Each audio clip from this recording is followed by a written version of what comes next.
লাগবে তারা যোগাযোগ করতে পারেন। এই ডিমগুলো আমি এখন ইনকিউবেটারে দেবো। আপনারা দেখতে পাচ্ছেন এই যে আমার ইনকিউবেটার, এই ইনকিউবেটারে আমি এখন ডিমগুলো দেবো।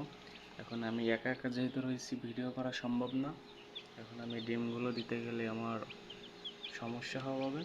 এই জন্য ভিডিওর ডিমগুলো দেওয়ার পরে আমি আপনাদেরকে আবার দেখাইতেছি। সব দেওয়া হয়ে গেছে ইনকিউবেটারে, আপনারা দেখতেই পাচ্ছেন। এই যে আপনাদের এই যে তখন ডালাই ডিম তুলে সব আমি এখানে দিয়েছি।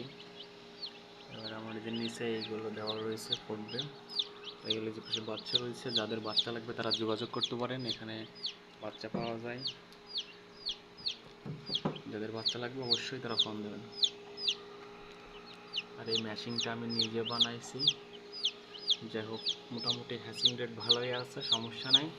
যেহেতু আমি এর আগেও আরও 3-4 বার বাচ্চা ফুটাইছি, যে আজকে সকালে বাচ্চা বিক্রি করছি কিছু, আর এই থেকে গেছে। যেহেতু গ্রামের মধ্যে মানুষের নিয়েছে, এই জন্যই যেহেতু অল্প কিছু ফুটছিল,